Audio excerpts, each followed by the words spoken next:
my dear friends, let us see the next slide, that is about the cost accounting principle. As far as the general accounting accepted accounting principles are being concerned, so here is nothing but the cost accounting principle. What we do in cost accounting is that the assets and services acquired should be recorded at their actual cost. So the actual cost should be recorded, whatever the assets and services which has been acquired by the company. So here it is used in cost principle. Second, record assets at the price paid to acquire is based for subsequent years.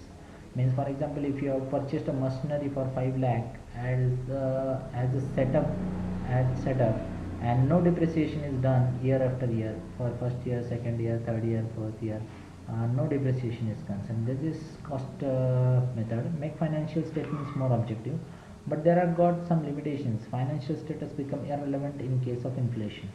When the inflation is cost, financial statement becomes irrelevant. Remove cost of fixed account by writing off their cost while assets may be in good condition. uh,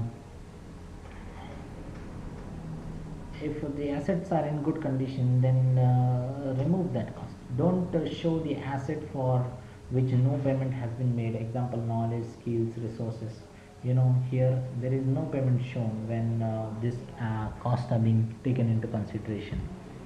Now, what is accrual basis of accounting? Now we have two bases, reporting revenue and expenses. Accrual basis. So there are two methods of accrual basis. First is cash basis accounting and second is accrual basis of accounting. Now, in cash basis of accounting, what we do, revenues are reported when cash is received, expenses are reported when the cash is paid, but it does not match revenues and expenses. But the thing is that cash basis accounting, when cash comes in, it means that receipt is made and the revenue is reported, and when cash goes out, the expenses are being reported. So there is cash outflow, and it does not match revenues and expenses. So now, what is accrual basis of reporting?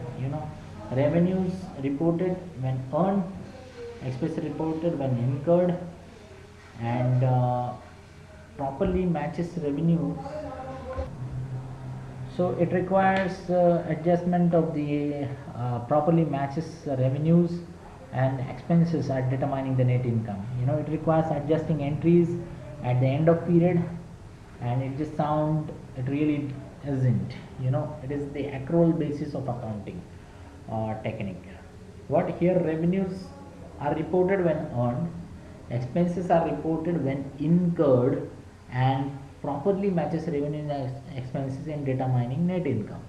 So here matchmaking is done. Matching is done of what, the revenue on one side and expenses on another side.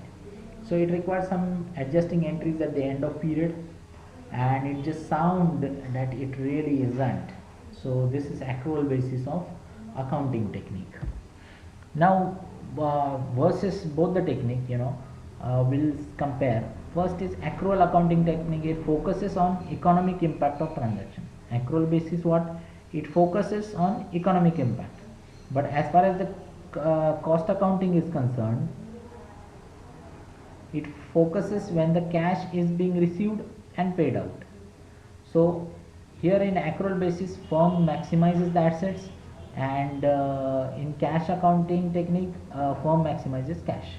So what kind of technique you are using for balance sheet, that you decide. Basically, accrual and cost accounting, these are two methods of accounting techniques.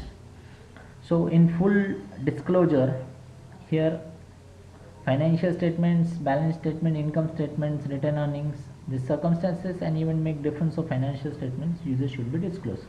There has to be mentioned why the full disclosure principle is there in when the balance sheets are being made, or any kind of statements are being made. The disclosure has to be done.